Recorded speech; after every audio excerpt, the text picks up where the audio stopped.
everybody, and welcome back to You Can't Win. This is Tom here, and I'm joined by Don as usual. And we have a returning guest, Mike. You also know him as Professor Pizzagate. Today we'll be talking about the coronavirus vaccines, which are, I guess they're starting to roll them out now, and they will be available perhaps sometime in the next year. We will see. We'll see what Mike has to say about that. But I guess there's like a variety of different vaccines that different companies are doing. And I don't know about you guys, but for me, the information that is kind of like the general idea about what's going on with these vaccines, it just doesn't pass the sniff test. Like, it seems really fishy and a lot of convenient sort of things about it. So I just don't know what to believe. I don't know, what's right and what's wrong, and how far should I push my like contrarian, cynical kind of impulses on this. So we got the expert on. We got Mike. He's been doing some research on this stuff for quite a while. We've kind of had this one in the works. So I don't know, a few weeks or so you've been pouring through all the papers and stuff. So yeah, there's actually a book I'd like to plug right up front. Just like if you don't listen to any of the rest of this, like please still go read this book. It's called Medical Nihilism, and it was written by Jacob Stegenga, and it's an excellent book about basically medical trial statistics and why the vast majority of drugs, he's talking mainly about drugs, but many of the same points apply to vaccines, why the majority of these drugs probably don't do very much. Even the ones that are extremely hyped up and sold extremely widely, they're very profitable. They tend not to actually do very much when they're subjected to like rigorous statistical examination by people who are not paid by those companies that are selling them. And it really, I think, is very important to understand in this kind of climate where people are, almost in this inquisition-like way, saying like, oh, don't you trust the data? Don't you trust the science? And the reality is that most of these people are not keeping up with medical pharmacology literature really at all. And that there are many significant problems with this industry and with the way that they conduct trials. And, if we're aware of that, I think that we can be appropriately skeptical about the aspects of these vaccines that are a problem without kind of descending into, facile conspiratorial stuff about, the vaccines being here to sterilize us or whatever. Yeah, I did hear about that. So I guess we'll just kind of clear that one up right up front. Is that just a bunch of bunk, as far as we know? Yeah. So I looked into that one because it was, I laughed. Like when I saw it, I was like, okay, like, what's the story here? Because these days you can always find someone with a little bit of like molecular biological training who will, give you a link online to some impressive looking sequence database that shows you like, okay, like these two proteins are similar, like, whoa, like, so the result there is that there's a protein called synactin or syntactin, I think, that's involved with reproduction that is similar. I think the number is like 63% similar, sequence similarity or something like that, to, over some stretch of it, to the viral spike protein. So because the vaccine is targeted at the viral spike protein, and the mRNA vaccines basically are an RNA message that codes for the viral spike protein. And the idea is, okay, but if you have an antibody response against that protein, which is similar to this protein involved in reproduction, then you're going to have sterility in the population, like following from administration of this vaccine. That's the idea. And it's, look, like if that's true, then, what is even a greater risk is being infected naturally with coronavirus, because that has tons of the viral spike protein that you're going to be exposed to, and you're going to raise a huge response against that, and that's going to sterilize you. So, Sure.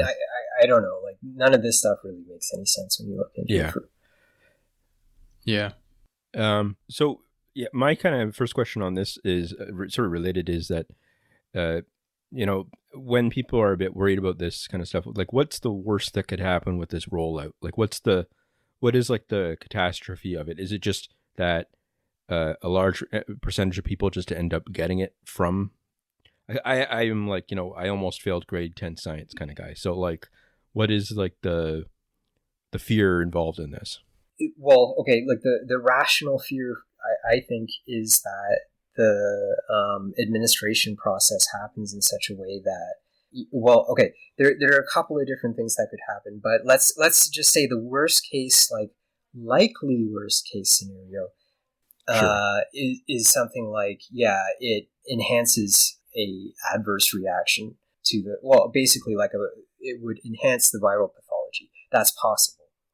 It's possible that, a vaccine whose long-term effects have not been studied, when the patient is, let's say, reinfected by a mutant strain, may have some type of adverse reaction, like as secondary to the administration. But it's hard to really say anything about like how likely that is. I mean, part of the problem here is that when people are saying this definitely can't happen, right? Like it's totally safe, it's fine, nothing can happen because there's no known mechanism by which this happens or whatever. They actually cannot make predictions about that kind of thing, right? Like we just don't Mm-hmm. know, and trials are not designed to find harms. This is, a really important point in Stegenga's book is that trials are notoriously bad at finding harms, and so even what are supposed to be the most rigorous large-scale trials, which are the phase 3 clinical trials, are followed on now by what are called phase 4 trials, or like just pharmacovigilance, which as the name implies, just means like you have to continually surveil the population who's receiving drugs afterwards, because usually that's when you find out that things have gone wrong. So Mm-hmm. probably, I mean, we're not talking about a situation where you administer this on a mass scale and like tons of people are falling over dead, right? Like that's not going to happen. Yeah, We know that's not going sure. to happen. But, are there long-term kinds of negative or adverse consequences to administering these vaccines? We don't know. There's no way of knowing at this point. And the idea that, and basically all of the regulators and public health authorities are saying the same thing, which is, this is well tolerated, right? Like it's gotten through phase 2, and people are not dropping dead, and nobody's dropped dead over the first couple of months of administration in phase 3.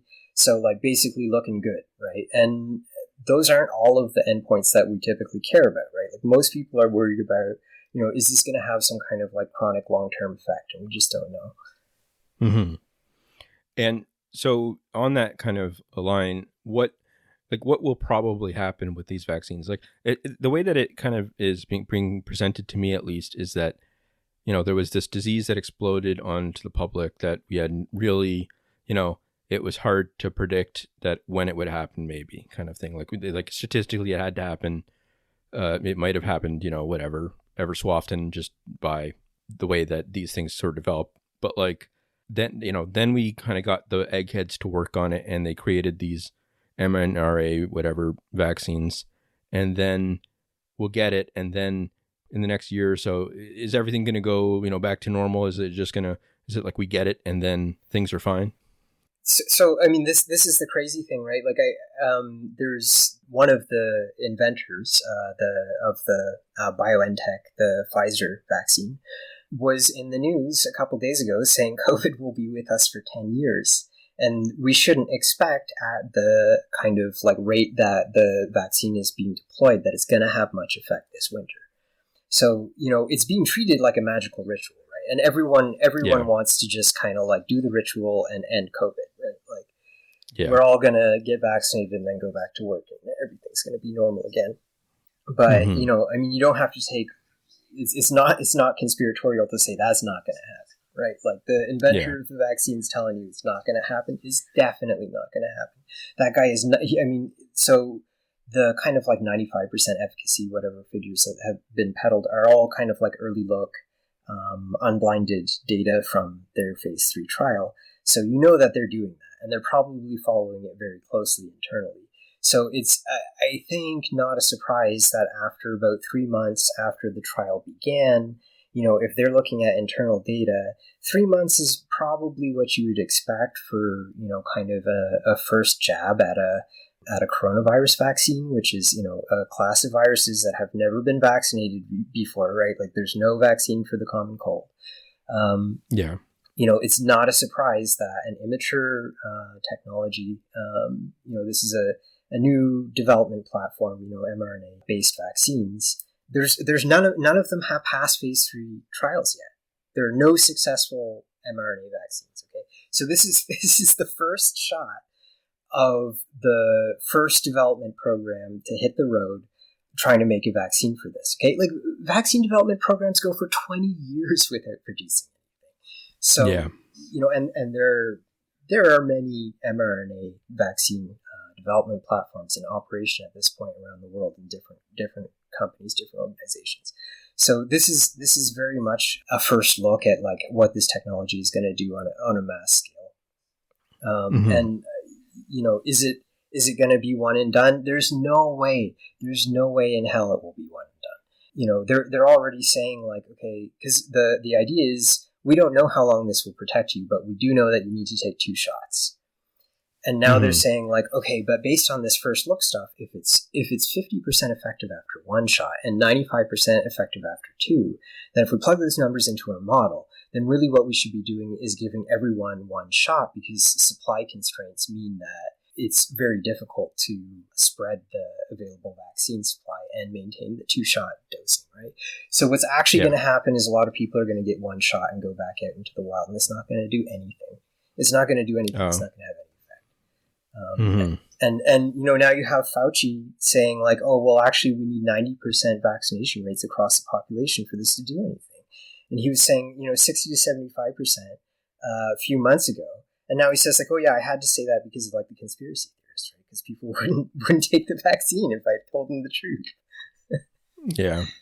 So yeah, it's not, I don't think this is something that we can expect very much from in the short term at all. Yeah. You mentioned this, that we've never made a coronavirus vaccine before. And that was one thing that sort of kind of raised my eyebrows when I heard like, oh yeah, we just kind of came up with it. It actually worked this time. And I understand like there's a lot more resources and stuff behind this than anything before it and all that kind of thing.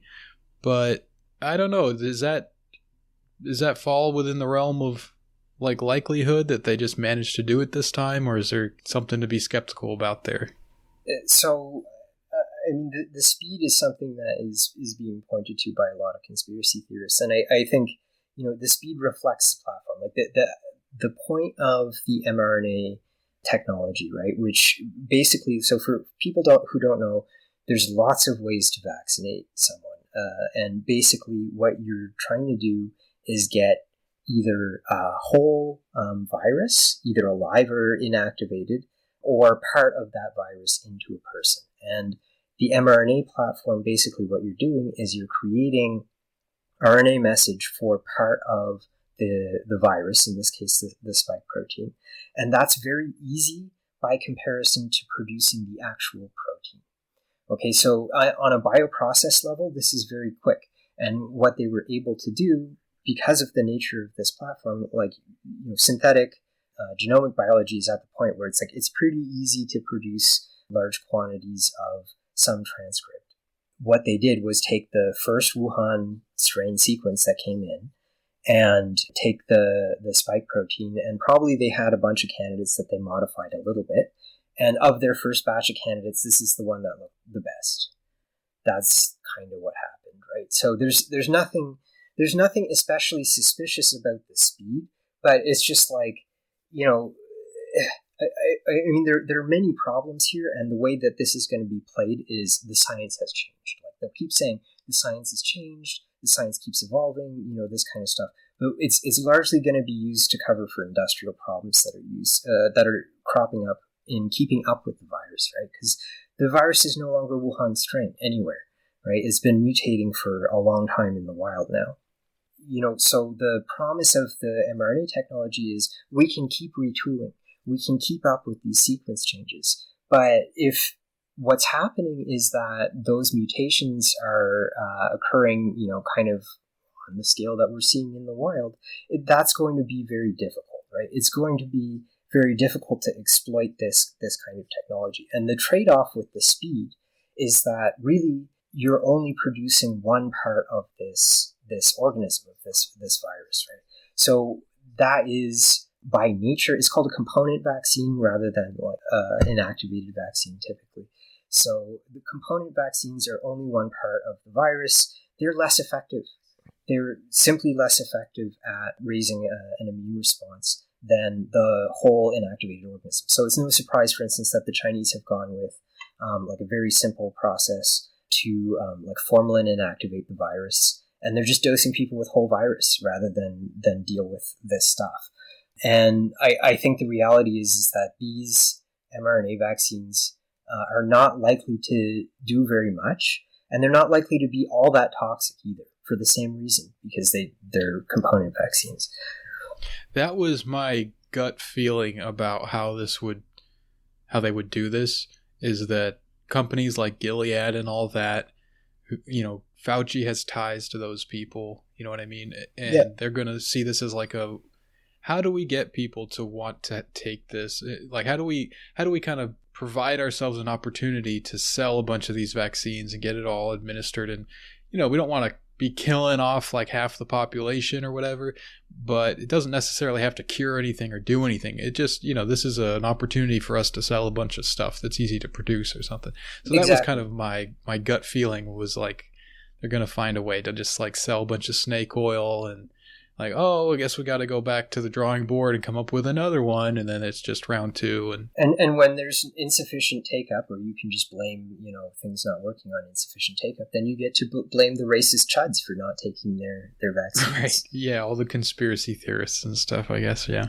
Yeah, it's, I don't believe that these things can't work. And I don't, it may well be that they give you protection for a couple of months. Like, I think that's plausible entirely, but at the same time, I mean, what you're actually talking about is this long-term strategy that even the vaccine inventor is talking about. We need to think about 10 years. Okay, well, how are you going to maintain production of these things and distribution, particularly the Pfizer formulation, which requires minus 80 storage, which is going to be difficult for many places. The way it's being sold is so disconnected from the industrial facts on the ground. It's mind-boggling. It really is. Yeah, and I mean, it's very obvious that profit motives have a lot to do with this, right? Like, the CEO of Pfizer, the CEO of Moderna, they're booking their sales at the press release, or stock sales, I should say, of at the press releases where they're releasing this first look data. Right, like, they know what's up. I don't know how people like the just trust the science people explain this to themselves. It's where it's like, look, like the trial's not even finished. We don't even have the data. Like, nobody finds drug harms before phase 3 with this kind of technology in general. I mean, it's possible. Like, I don't think anyone's died anyway from an mRNA vaccine in phase 1 or phase 2. And like Moderna, who's been around for a decade or two now, I mean, Derek Rossi went down there to do that, and he hasn't produced anything for that entire time. Nothing has got through phase 3. So yeah, I mean, I don't know. Like, it's very strange. It's difficult to understand like how these people are interpreting what's going on right now as like being legitimately scientific, because it's plainly quite a lot of self-dealing, and really from the regulators, just like I don't know what those people are smoking, honestly. Like, they've completely lost the adversarial component of their function, and a lot of that probably has to do with like personnel problems, but it's very obvious now that like there's no skepticism about anything that's going on, right? Like, all you have to do is look at the recent history of medical trials, and we had this list. Maybe I'll just kind of list these off. These are all drugs, okay, that have been removed from market by manufacturers, prohibited by regulators, or clinically constrained, commercially marginalized due to excessive harms. over the last 15 years, okay, Accutane, Avandia, Bextra, Pondamin, Gadaflow, Trazolol, Zelnorm, Reductil, Vioxx, Baycol, Raplan, Mylotarg, Raptiva, Furoxone, Surzone, Acomplia. Okay, those are all drugs that basically had been through the trials process, definitely through phase 2 trials, right, which is where we're at with the vaccines. And then it turned out like, oh, dang, like this is like giving tons of people heart attacks. Like that was Avandia or rosiglitazone, right? Like that, and the manufacturer set up a whole kind of like faked up trial to pretend like it wasn't. And then the FDA finally had to step in and be like, this is all nonsense. We have to remove this from the market. I mean, this stuff happens all the time. This is recent history. It's not, doubting science to kind of be a little bit skeptical of this industry and the way it interacts with regulators. Right. I trust the science. I trust money science. You know what I mean? Yeah. Yeah. I mean, they've been doing that stuff since back in like the 40s with cigarettes and stuff, and it's just never changed pretty much. It's the same game. Yeah. I think the thing that we're seeing here, I mean, we have sort of a cultural moment happening that is like very strongly colored by American culture war stuff, like now all over the world, so this is like all bound up in that kind of stuff, as well as, just being at a peak of sort of like a local peak of trust in scientific and medical intervention. Like people really believe in the biotech story in many, many ways now. And it's kind of cyclical. Like it hasn't always been that way. Through the 19th and 20th centuries, there have been kind of periods where people are like, none of this stuff works. Like most drugs really don't help anyone. Most medical interventions are, occasions for iatrogenic injury or nosocomial infection or other kinds of problems that happen secondary to it that nobody ever thinks about before they do the medical procedure. So, I think we can be and ought to be looking at kind of like the popular discourse around this stuff as like, not just a hysterical kind of reaction to COVID, but also kind of like where we are in the historical moment and who's in charge, and like their kinds of upbringings in the scientific and medical systems, where if their career was really made in like the 1980s or 90s with that kind of work. Many of those people are like charmingly faithful about, the efficacy of medical interventions in general, and have, very little doubt when they go and say, like, yes, of course this works, trust the science. And I think we can kind of, look at things a little bit more skeptically, and not think of ourselves even as like out of step historically with what's gone before. I mean, it's the sort of popular idea about this that's really out of step. Yeah. I think even just to get personal about it, like I had that same sort of up and down journey with this kind of stuff for many years. Like before, like, I sort of in my late teens, early 20s started spinning out on the sort of mental side. During those years, I was very, very hostile towards medications in general, like and like therapy and stuff. I thought that like it was basically like a fad and like it was just like a disaster for people and stuff in a lot of ways. Like, and I think the reason why was because I saw like some sort of advertising or something for something like, I can't even remember, like Paxil or whatever, one of those. Yeah. What was the big one? I can't remember. The like Prozac antidepressant, Prozac, yeah. And I read something. I think it was something like that, like over 10 million people were on it or something like that. And I was like, at that point, it can't really just be mental illness because it's just like a mass campaign. You know what I mean? It's like, like if tens of millions of people are on these drugs, it can't be that like 10% of humanity is broken in some way or something like that. I thought, it just didn't make sense to me. Yeah. And from there, once I started taking, years later, I started taking a bunch of different ones to try to see what worked. Mm-hmm. And eventually I took like antipsychotics, and they really for a year or two, they really changed my behavior in a lot of ways. Like my parents describe it as becoming like a zombie, basically. And then for some reason, like over time, it seemed to, it's hard because I attribute it to the medication in some ways, but it seemed to really help reduce certain things around thinking that was getting close to delusions or something like that kind of thing, like really. So for a few years after that, like until recently, I was all like, okay, well, I'm not even going to even consider the whole pharmacy critical kind of stuff because I know it helped me personally, so I don't want to go too far down that road. Now, I've had a lot of terrible side effects because of that, like, gaining 50 pounds in 1 year or stuff like that, kind of stuff that's common, right?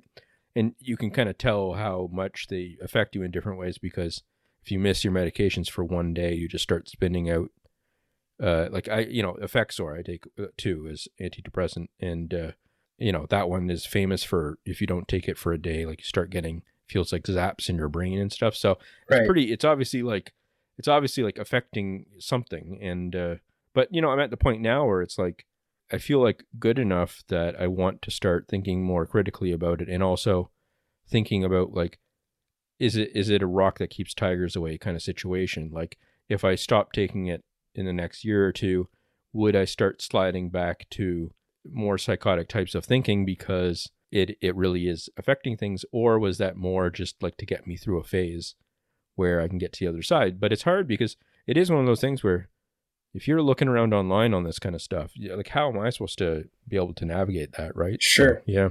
Yeah, no, I think it's important just for me to emphasize that I'm not saying like drugs don't do anything, right? Sure. I've done drugs and I'm aware of their effects, but the medical side of things and the way things are sold is a problem. Okay, so my example here would probably be, well, I mean, you can, if you want like drugs that have effects, but like maybe they're not like long-term the effects that you would want, you can look at like Ritalin, right? So, and generally speaking, like the stimulants that are prescribed for ADHD and ADD all kind of follow this pattern, right? Where like many of the trials, if you look at the sort of pharmacological outcomes of interest or the clinical outcomes of interest that they're measuring, it's like interaction frequency with the teacher, right? So like if you give the kid speed, then like, yes, they interact with the teacher less because they're hyper focused on,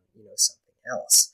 But, at the same time, if that's kind of the way that our clinical outcome of interest is being operationalized, like that the teacher feels better about like the student's behavior.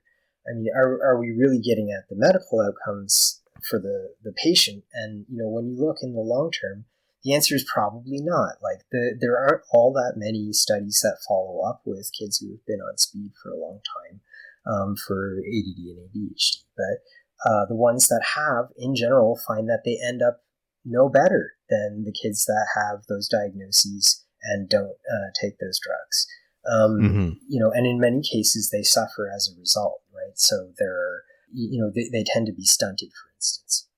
So there are many instances of this, there are even things like that are much worse, right? Like we mentioned antidepressants. So you have like Paxil, for instance, was deliberately marketed to kids despite, they had a trial which showed that the administration of Paxil to adolescents increases suicidal ideation. And then they interpreted the data such that they could say, okay, it doesn't. It decreases suicidal ideation. And then they administered it to kids, and kids started killing themselves. And there's like huge, like $1 billion lawsuits about Paxil as a result of this, right? And, so there's no question that, like, drugs have effects, and that, like, some of those effects are useful to the people who are taking them, for sure. I mean, like, no question at all, right? The problem is when we get into these large scale kind of questions about, like, basically like ADHD meds and, even things like depression and anxiety, like these are now like institutional constructs for managing people. and in important ways, especially for kids and for students, because those are big untapped markets for these companies. I mean, and they want to get into them. So I mean, I wouldn't ever discourage anyone from necessarily using a drug that they genuinely feel that they're benefiting from. But at the same time, I mean, I think we can afford to be a lot more sparing about who we think benefits, and really the balance of benefits and harms that they're kind of accruing from that. Mm-hmm. For sure, yeah. I wanted to ask you about the different sorts of vaccines, just to kind of bring it back to that. So there's sure. like a variety of different companies that are trying to produce different vaccines, and from what I understand, there's like significant differences between them. I haven't really looked into this, but I'm sure other countries are also, like you mentioned China earlier, that they're doing vaccines in a different kind of way and stuff. So I'm sure like other countries around the world are also producing their own vaccines and stuff. So what should we kind of know about that? Like what's the takeaway from that fact? Like have you looked into the different vaccines that are being produced and noticed anything or what? Nothing that you wouldn't expect really from the nature of the bioprocess that's being used. So the mRNA vaccines are first to market, like that was totally expected. That's the point of those things. China went with like a very simple process that's well characterized and easy to do. I mean, that's very appropriate for their conditions. There are a number of different ways of getting to a component vaccine for COVID, and some people have been doing kind of like, so typically if you need to produce a recombinant protein, which means a protein from a manufactured sequence that you're inserting into a production organism, like a bacteria or like Chinese hamster ovary cells, or pretty much anything that you can grow in a vat and will produce a ton of protein and be easy to harvest. You will produce like a ton of spike protein in one of these organisms, and many of the details of those processes are closely guarded. So I'm not all that familiar with the specifics of what's going on with different companies. But I would expect in general that like the most efficacious vaccines, the ones that are going to have like the largest effects, as well as being potentially the most dangerous for people who are either predisposed to some kind of allergic reaction, or maybe are for whatever reason candidate for a cytokine storm from COVID or something like that. Probably the vaccines that will have the most problems with those are the complete viral vaccines. So like the Chinese one, Sinovac, I think it's called. The ones that are probably likely to be less effective are the component vaccines, and those are not just the mRNA vaccines, but there will be recombinant proteins and stuff like this. I think really the most important part of this is that the variety of vaccines being produced and released very, very quickly is very, very large. And I would encourage anyone to go investigate the research productivity of the major vaccine manufacturers over the last, let's say, 20 years, because it's not been very high. This is the highest pace of development and releases, and everyone is releasing whatever their friggin' candidate is. Okay, because you can get an emergency use authorization from the FDA or from Health Canada or from whoever. They'll give you an emergency use authorization without completing your trials, and that indemnifies you against any kind of legal liability. So why would you not do this, right? So we're going to have a huge variety of vaccines, and probably most of them, they're not likely to be all that harmful. I don't know, but at least some of them will be, because of the nature of the development process and because of the nature of the regulatory application. At least one of these things is going to have real problems. And we just can't tell which one that's going to be. It's just have to wait and see. Yeah, it's very difficult to say. And I mean, I think, personally, like, I understand people who are taking the vaccine, like, yes, do the ritual, like, get back to work. In many cases, you have to, right? Like, your work requires you to, whatever. And, in some places they're, checking vaccine documentation, I guess, stuff like this. So, if you need to, okay, well, I really don't think that this is like a huge personal risk for anyone who's like a healthy adult. But at the same time, if you don't need to take the risk, I wouldn't, wait till the phase 3 trial is done. Like, that's what we do normally. I mean, if they're saying COVID's going to be around for 10 years, what's the rush? Yeah, that's kind of my attitude about it. Like, I can just do the whole quarantine thing, social distancing stuff. I'm working from home. I can kind of make that work as long as I can. And until I need to be out in public and stuff again, then at that point, maybe I'll take a look at what the situation is and reconsider things. But for now, I see no reason to go and get a vaccine just for the sake of it.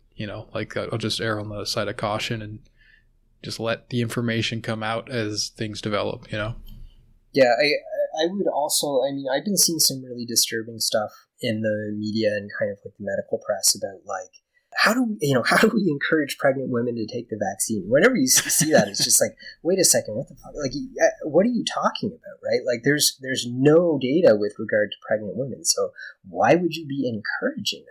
Like, and so, I mean, if you're pregnant, like, please think twice about this. Like, not all that long ago, the manufacturers were saying, like, this is probably not appropriate for pregnant women. An mRNA vaccine, there's no reason to think that it can't cross the placental barrier. And, like, does anyone know what COVID spike protein in your baby's brain does? No, they do not. Okay, they don't know. So it could make them really smart and good at sports. It's a possibility. Sure. So over the next year, what is this process going to look, or like 2? Is it going to be this thing where, like, I guess they said in Ontario they might give cards out to people that have been vaccinated or something, so you can like show them to like authorities or something. Like, say I jump, I do the opposite of Tom and try to get out of the 1,000-year quarantine as fast as possible. Non-believer. Try to get that vaccine. Am I allowed to like go places? Can I like go to like Paris or something, or will they say, like, I guess, yeah. The underlying question is too, like, if I get the vaccine, if I get the vaccine and then somehow am exposed to COVID, can I give it to someone else? So potentially you can, yeah. I mean, okay. So this gets into like kind of antibody kinetics and seroconversion kinetics and stuff like this, but it kind of depends on when you were vaccinated and when the exposure was, right? So, like, let's say they give these vaccine passports for anyone who gets one shot. Definitely, like, if those people are exposed at a time when their antibody response is not high, like within the first couple of days after the vaccine or after a couple of months, they could be infectious for sure. Like, I don't see any reason to doubt that.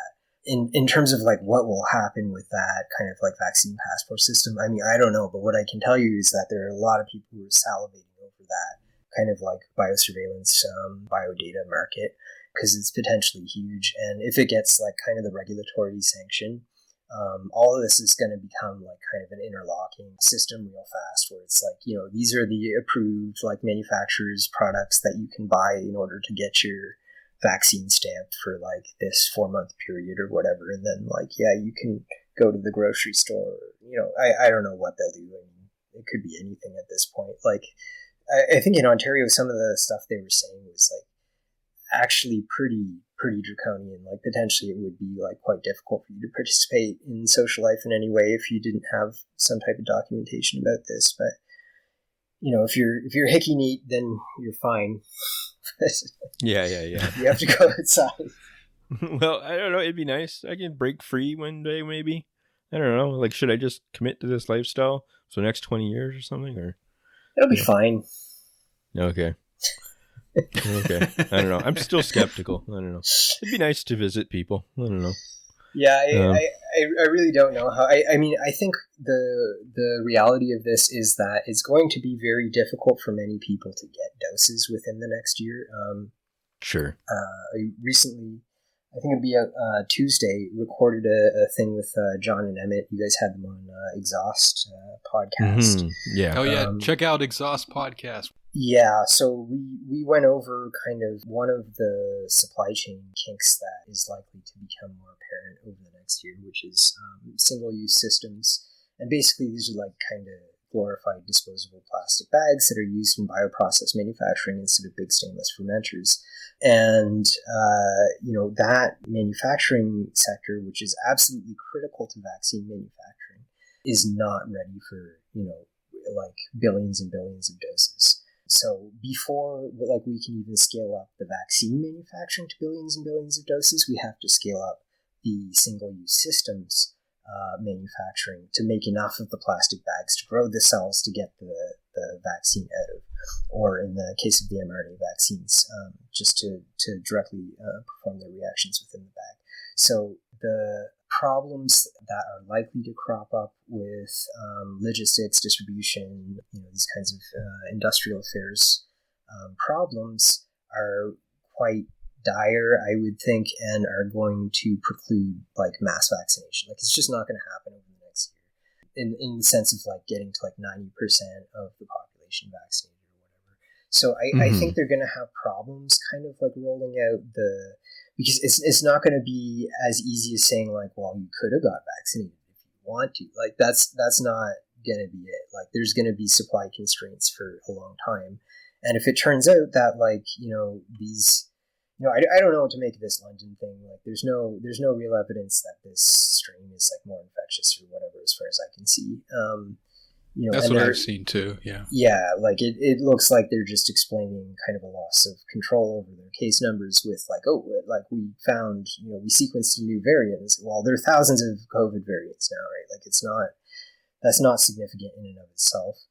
But if that kind of rate of mutation keeps up, and that does have an effect on the efficacy of the vaccine, then we could run into problems very quickly that way as well, because many of these technologies like simply can't keep up, right? Like if you are doing a recombinant protein system and you have licensure on one particular recombinant protein and you need to like modify that next year, it may be a lot of work to do that. And it may be a lot of regulatory back and forth, even with the kind of emergency use regime in place.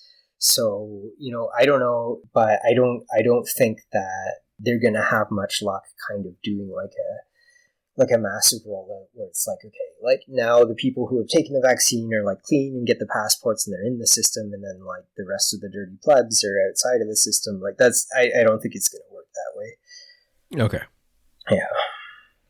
Do you think there could be problems with the fact that there's such a variety of vaccines where you get the first shot of something and then there's some issues where your town can't get, the second shot, so they're getting this other shot, and then you end up getting that or something, and then that could cause problems? Or is that probably negligible? No, that's not negligible at all. I mean, the supply chain problems are gonna produce that kind of issue where people are getting like different kinds of vaccines targeted to like slightly different sequences and these kinds of things, maybe to different strains. But would that be dangerous in any way?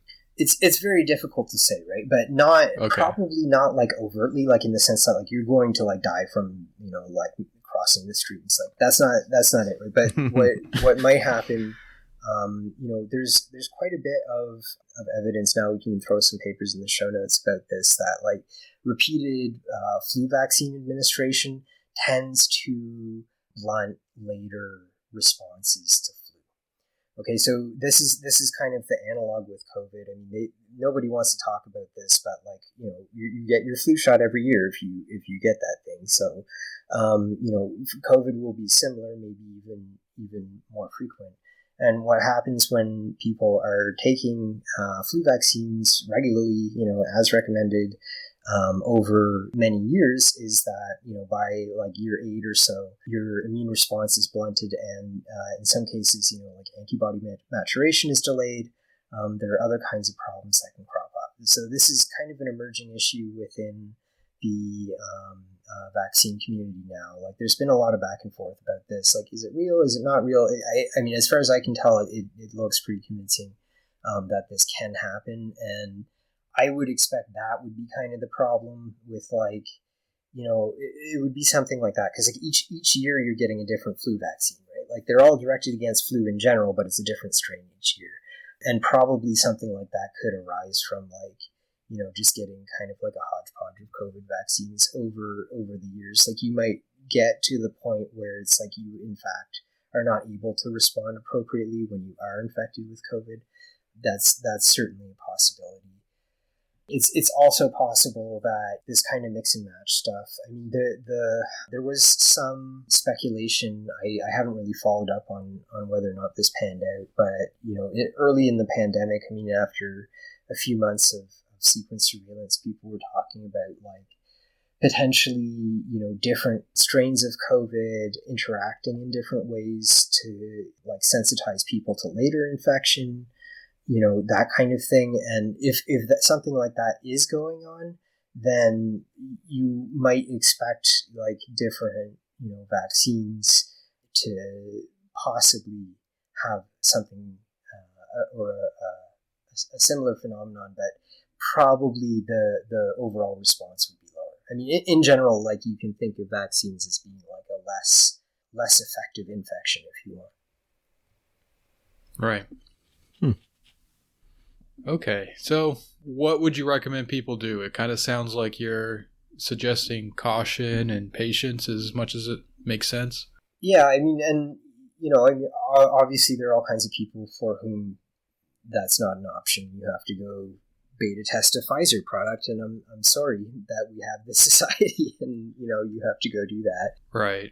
And like, some people, like, I was talking with someone about this the other day, that for my situation, I can wait, but if I was like a medical worker and I was dealing with this, like, on the front line, as they say, I would have different, I would weigh things differently. Like, if I was exposed to it all the time, I might feel that it would be worth it to take the shot and whatever, so. Sure. And I mean, I really don't find it like, I mean, there's some people who are saying, oh, it doesn't work at all, like, or it's like, it's actually a poison vaccine, whatever. I don't find it implausible at all that it works for a couple of months. Like, that would not surprise me at all. And if you are a nurse or something and you're going to be able to, get a dose of this stuff every 2 or 3 months, and, like, okay, well, that might be a strategy for you. It might not work out in the long term. I don't know. But we're all kind of left groping around in the dark right now because, I guess, like, my message about it would be, have low expectations and don't trust either the pharmaceutical companies or the regulators, because the evidence is that they're not looking out for you and that they cannot find significant harms that occur at a low frequency in the population. But, I mean, low frequency across the entire population, if we're talking about 90% vaccination rate is required, could be a lot of people. They're not going to find those harms in trials. So, look at the evidence. Go read Jacob Stegenga's book, I would say. Like, I would strongly recommend everyone do that. Medical Nihilism, you can get it on LibGen, whatever. And right, we'll put that in the show notes as well. Yeah. All right, yeah. So I think it's time for us to dive into the questions. Let's see what we got going on today. Okay, how about this one? I am the producer of the upcoming film Sicario 3, Night of the Desperado.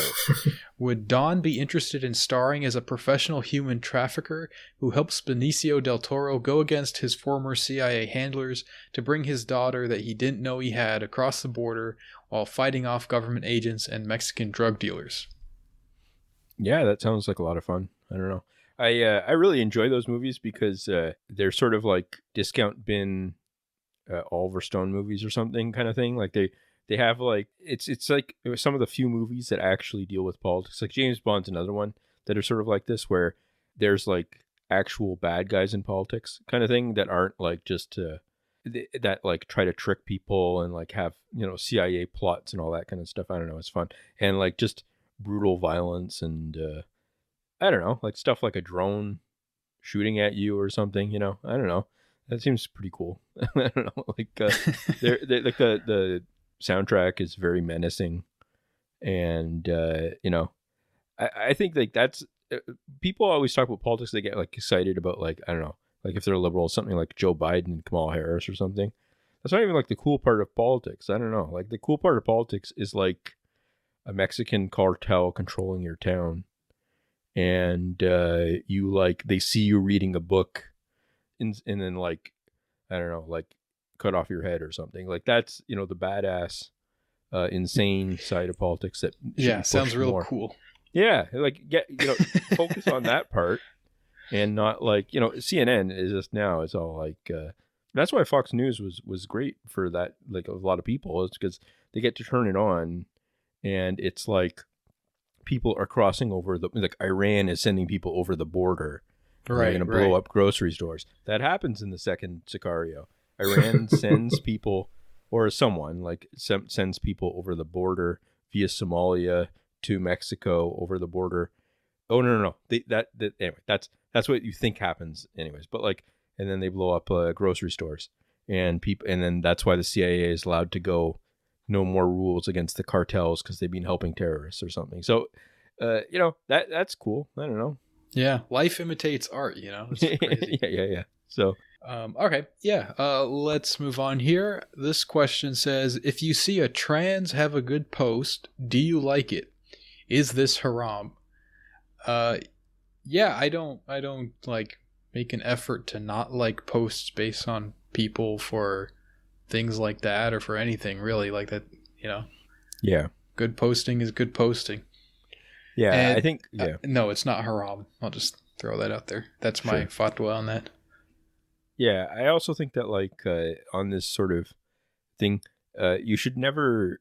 I kind of flip back and forth. Like, you should always love the poster, hate the post, kind of thing, right? Like, feel good about them, and then try to be positive about any given person, but then trash their post. But I also think that like I think there's also a kind of the inverse rule somehow, like paradoxically, for liking tweets, which is hate the post or love the post. Right. Where you're like, you don't have to endorse who the person is. Like a lot of the times I'll read jokes that are funny and I'll retweet them even though the person that posts them really annoys me or something. And I feel that's justice because maybe in another life we could have been friends or something. So, yeah. That's very magnanimous. Yeah. This is called dialectics. Sure.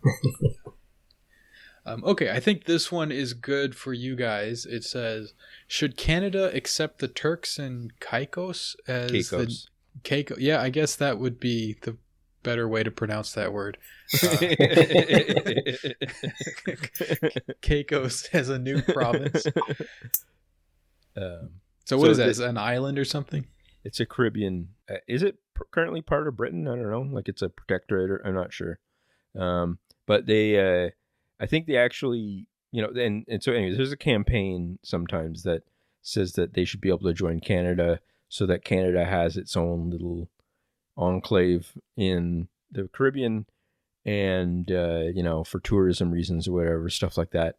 And that it would be good for them because, they would be part of Canada. So they get to have our benefits, whatever. It's kind of like a viral media thing that happens every few years. And it's not like 100% unserious. Like, so Turks and Caicos, they used for a while, they got kicked out, RCMP officers, like our national police, they got the contract for their policing there, or some types of policing. Someone told me the other day that they got like kicked out because they did such a horrible job or something, but like... surprise! Yeah. But I don't know. So this is the thing. I like the idea of like unity across the Americas at some level. Like I am one of those guys that'd be like, it'd be kind of neat if Canada, the United States, and like all of Latin America were like, and Caribbean islands and stuff were like one super state or something. I think that's kind of neat, the idea. But like, I don't want Canada to start getting involved in like protectorates or colonies or whatever in anywhere. I mean, Canada is already basically like Israel for like British people kind of thing. It's just like just colonized a whole area and then wiped out a bunch of people. And I don't know. We don't need to be meddling and taking over Jamaica or something. I don't know. Yeah, I would ask the Puerto Ricans about how this is working out for them, their relationship with the mainland. If this were to actually happen, I doubt things would turn out all that well. Like the best possible case would be that like Canada does not interfere whatsoever or have anything really to do with the governance of the place. Yeah. Plus, I mean, at some level, should the government be encouraging airport tourism? Yeah. Or it's a good question. that's a climate change question.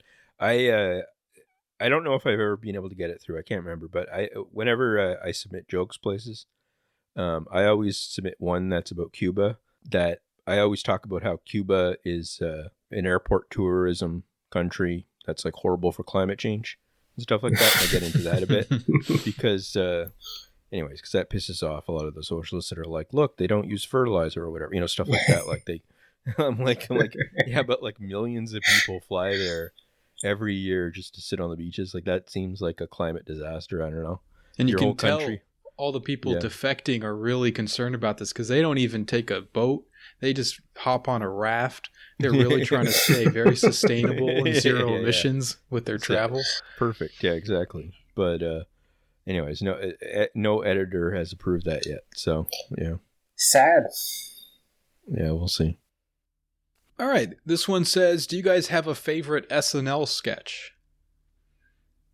I'm not much of an SNL guy myself, to be honest. So I don't know. Maybe like the Chris Farley thing. Yeah. Living down by the river in the van kind of. I don't know. I really don't watch SNL very much. Yeah, that is the best one, I think. The Matt Foley motivational speaker. But like, I read a story about that the other day. Apparently, Bob Odenkirk wrote that with. I saw that too. Yeah. That was cute. So. And it gets taken over by Phil Hartman in the SNL version. But that's kind of interesting to me, too, that whole like farm team system or whatever, how that's always worked. Like, the different Chicago or wherever places, improv teams and stuff, like end up sort of trickling up a lot of these jokes to SNL and stuff. I mean, there's also like a lot of accusations of blatant stealing and stuff. But I don't know. I think that's I find it cute, at least, that like all these people used to be, a lot of them at least, like were just random. They sort of worked their way up to some extent with Chris Farley and stuff like that. I don't know. Now I feel like a lot of those people are almost like professionals in the way that they went to NYU and then did like $100,000 of improv training or something. And then, like it's a lot more of a thing. Like the thing that I like about like the entertainment and stuff in the past a lot of the time was that it was a way of doing that instead of real work kind of thing a lot of the time. Or if it was like, it was kind of like a trivial, dirty sort of profession kind of thing. Like you went bar to bar trying to, get your drinks free and then sleep in the comedy condo or something kind of thing. Instead of, I don't know, treating it like a Hollywood profession or something. So, yeah. Yeah.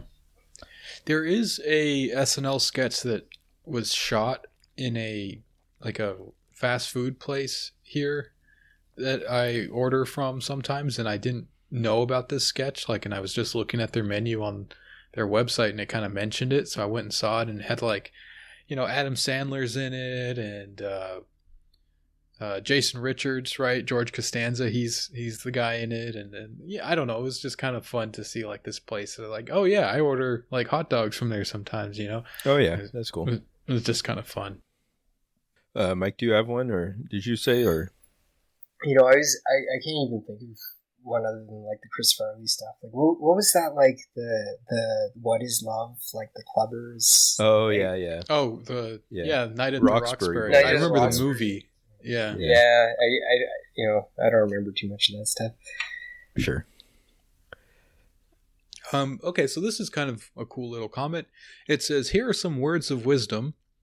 Idiots do what they don't want to do. Intelligent people do what they want to do. And geniuses do what they need to do joyfully because they understand it is beyond them. Okay. Yeah, I thought that was cool. I don't know. I heard like a gong splash in my mind after I read that. So. I don't know. It reminds me of the hadith about heaven being surrounded by that which you dislike, right? And it's not really about whether you like it or not. You got to do it. Mm-hmm. Yeah, I don't have much on that. I don't know. I don't do a lot joyfully. I don't know. So maybe that's my cutoff. I'm not like a genius because of that or something. So yeah. All right. This one is for me. It says, why did Tom choose to worship the blasphemer Abu Bakr instead of just paying his respects to Ahl Bayt? Tom, you fucking Nasibi Bakr worshiper. Yeah, what do you think of that one, Mike? I don't know. Why is he saying these things? I don't know. I think a few episodes ago, someone asked me why Sunni or Shia or something like that came up, and I just sort of explained that Sunnism kind of feels like the default, and Shiism kind of asks you to, buy into all this other stuff that doesn't seem as verifiable or compelling to me. So, I think he's just trolling here, but obviously Sunnis don't worship any of the Sahaba or Abu Bakr, and we also should be paying our respects to the Ahl Bayt. We certainly do in our prayers if we're doing them correctly. And it's kind of an unfortunate thing that nowadays Sunnis are kind of like scared to say too many good things about the Ahl Bayt. Ahl Bayt, by the way, means the like the household of the Prophet, so like his wives and such. So, yeah. This stuff is like funny to me, but it also it's like I really don't like the way that there's like Sunni versus Shia stuff, so it does kind of like make me feel bad. But it is I guess kind of funny to do it in this over the top way, because people really get like super heated about it, especially on the internet in a way which like obviously is very unhealthy, and I guess like laughing at it can be a way of dealing with that, but. It's really unfortunate, like the state of things now. I mean, like all you have to do is talk to like older Muslims, who have a memory of the Muslim world, from 30 or 40 years ago, and you'll realize how much has been lost. Yeah, I've mentioned this before, but when I was in Jordan, there were guys who were a little bit older than me, not much older than me, but maybe 5 years older or so. And they were telling me stuff like, like when I was a kid, we didn't know what Sunni and Shia was. Like that wasn't like a thing that we thought about or talked about. And now that's like the most important thing. It's the first thing you ask somebody, and it's crazy. So, yeah.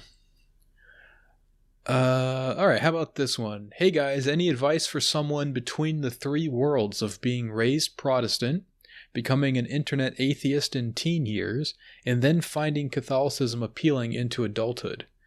And then in parentheses, I went into triple parentheses Jesuit University. Any readings that might help orient myself? So I'll leave this up to you, Don, I guess. So they're interested in Catholicism after, like a journey. I guess, like, I don't know, my kind of go-to answer on this is to read different things about the saints in different ways, kind of thing, because it's like models of lives that are interesting and funny a lot of the times, and or challenging in different ways.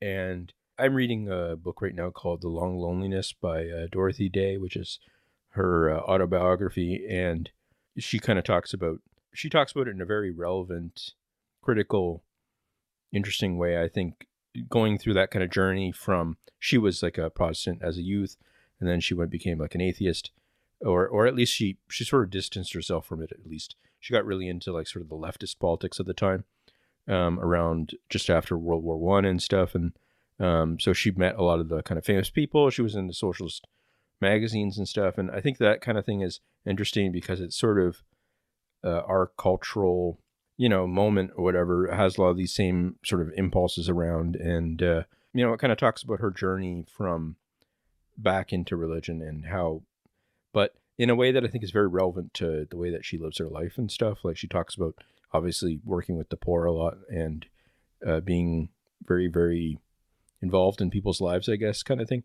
I would sort of hesitate against. I mean, I'm a very ideological sort of person. Like I think about that kind of stuff a lot, and like I really find theology and all that kind of stuff interesting. But in terms of the religion itself, I think one of the worst things you can do probably is just dive into the ideology so far that you end up becoming sort of like one of those people that sort of like plays map games on Twitter kind of thing, like where you try to score points against other religions and all that kind of stuff, and try to defend your side 100% and stuff. I think it's much more healthy to just kind of go, yeah, I don't know, maybe we're wrong about that, or maybe they're wrong about that, or whatever, like kind of, and focus really on the lived experience of it or whatever. So, yeah.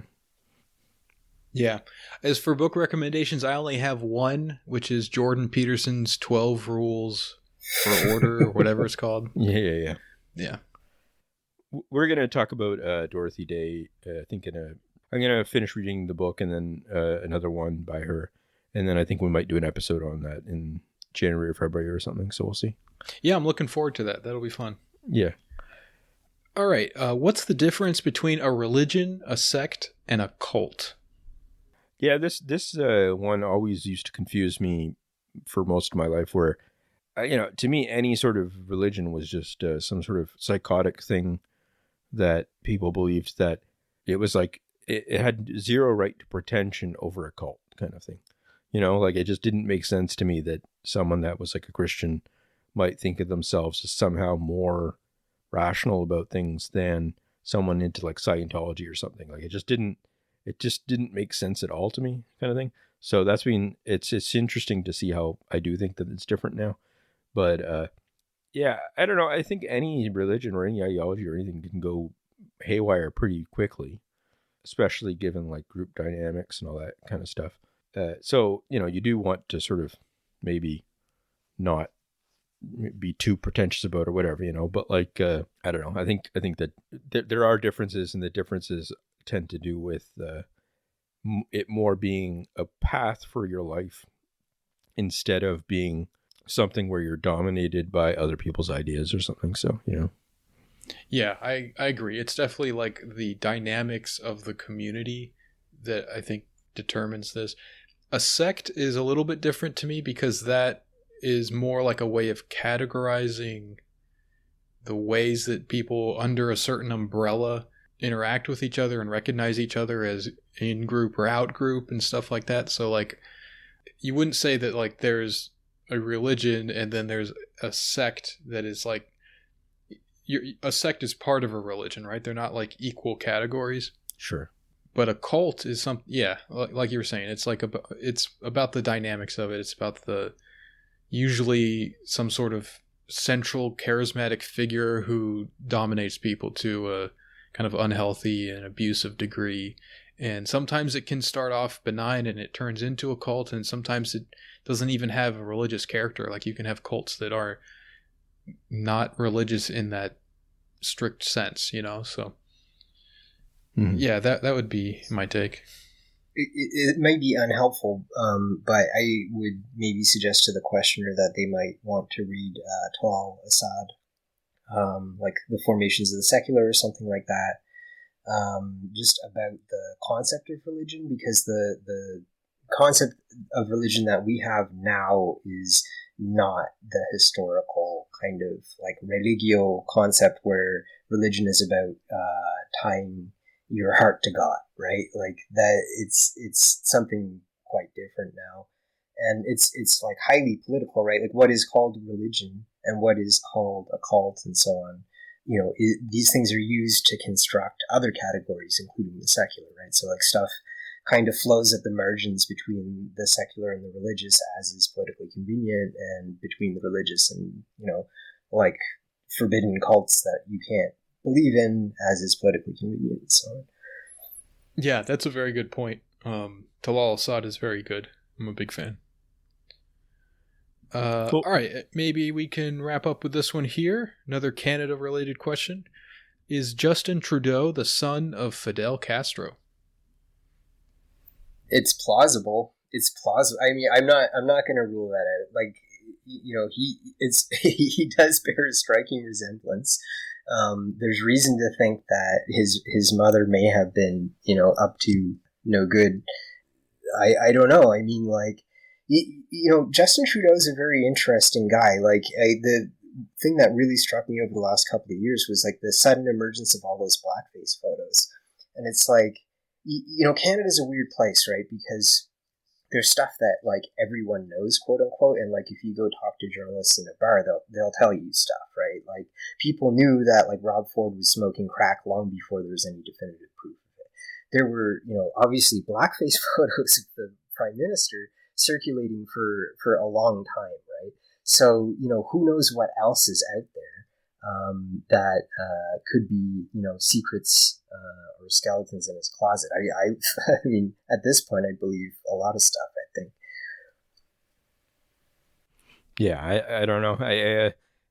Probably not. But like at the same time, it's like if I were him, I would promote that story. I don't know. It's like a cool thing. It would be good for him. Yeah, probably. Yeah.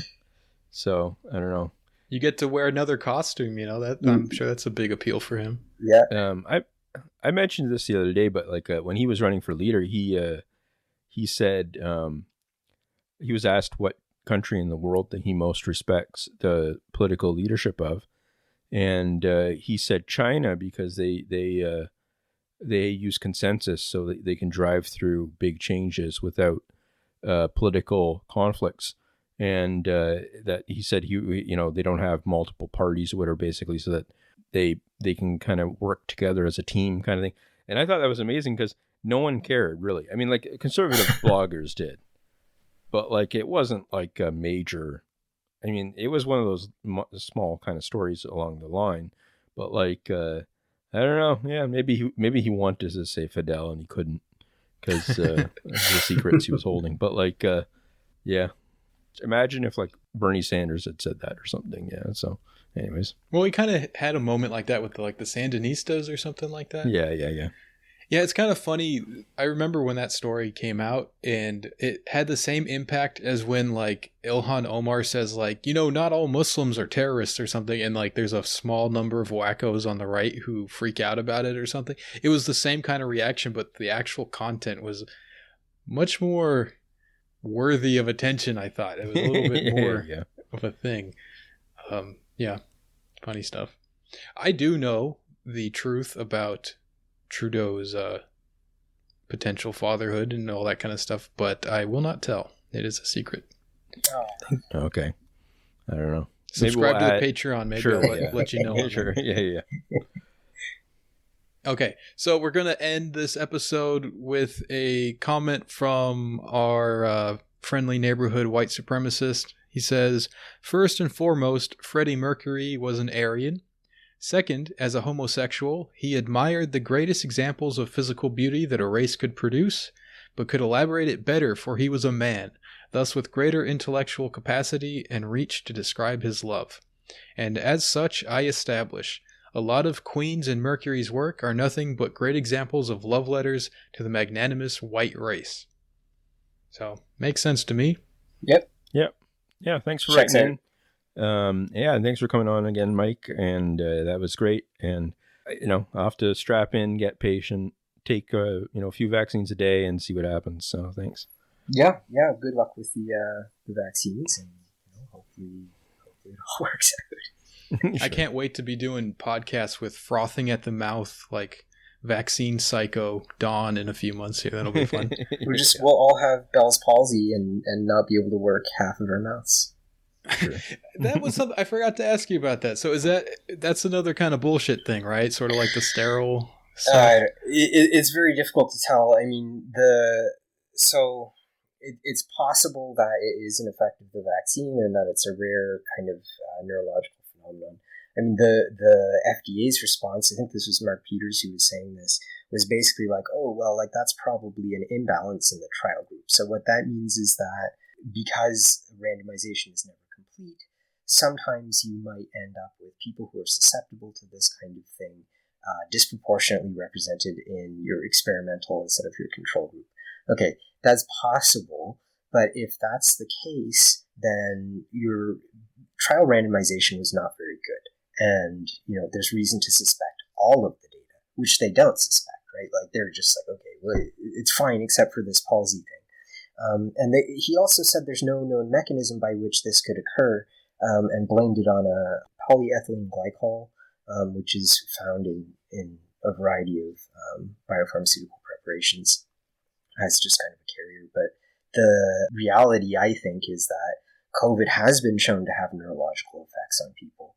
So there's no reason to think that, expressing the spike protein of COVID couldn't have neurological effects. I mean, I don't see why you would say that. It definitely could. So yeah, it's like if you're doing these, those old cigarette studies and you're like, oh, all these people got cancer. I guess we just happened to pick a bunch of people who had cancer. That's crazy. Wow. Certainly exactly. Nothing to do with the cigarettes. Yeah, and I mean, they do carefully select trial participants in order to produce favored results. Like that's unquestionably something that occurs. So, they have a lot of control over who is in these groups and the kinds of randomization procedures that they do. And so if, it's a problem with that, then there's a problem with the trial more generally, I would guess. Yeah. It would be cool if half the country started talking like Sylvester Stallone or something. That would be fun. Shake things up a little bit.